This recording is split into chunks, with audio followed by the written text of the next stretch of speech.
জাতির প্রতি বা এইভাবে আকৃষ্ট সবসময়? ছোটো থেকে তো কলেজ লাইফ থেকে তো রাজনীতি। হ্যাঁ, কলেজে তো ছিল এসএফআই।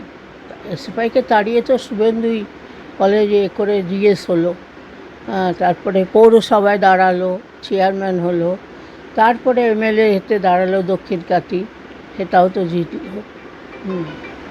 তাই ছোটোবেলা থেকে অনেক লড়াই।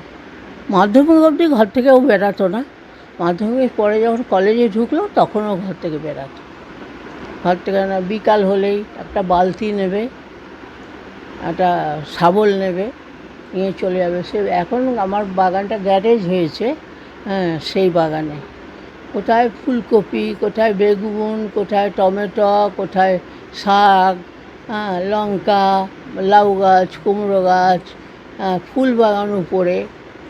আমার ছেলে জেতার পরে আমার ঘরে উপরে পদ্ম ফুল ফুটেছে এরকমের, এত বড় বড় পদ্ম ফুল। তাহলে এবার পদ্ম ফুল আসছে। কি বলবেন মুখ্যমন্ত্রী হওয়ার পরে কি চাইবেন রাজ্যের জন্য? রাজ্যের জন্য চাইবো যা ওর মনে আছে কী হবে না হবে, এখন আমাদের প্রকাশ করেনি, এখন আমি জানতে পেরে যাব। বলছিলেন পান্তা খেতে, পান্তা খাওয়া ছেলে আমি বলেন সব জায়গায়, পান্তা কি খেতেন বাড়িতে? দিতেন কখনো? হ্যাঁ, রাত্রে দিতাম। কীরকম? রাত্রে গরম ভাত, খুব গরম পড়েছে না, খুব গরম পড়লে বলবো আমাকে গরম ভাতে জল ঢেলে দাও।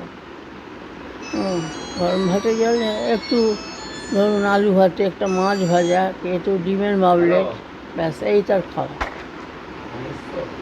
তিনি 5 বছর ধরে ধর্ম নিয়ে, ঠাকুর দেবতা নিয়ে অনেক কথা বলেছেন, হিন্দুদের জন্য লড়াই করেছেন। ছোট থেকে কি? হ্যাঁ, ঠাকুর ভক্ত। হ্যাঁ, এরকম এই ধরুন এখানে কোথায় সরস্বতী পুজো হচ্ছে চলে যেত, মিশনে চলে যেত। স্বামী বিবেকানন্দর খুব ভক্ত। খুব ঠাকুর খুব। এটা মহারাজ এলেন তো আমার বাড়িতে, 2জন মহারাজ এসেছিলেন। ছোটবেলা থেকে খুচরো পয়সা বা আশ্রমে বাঁধেন এসব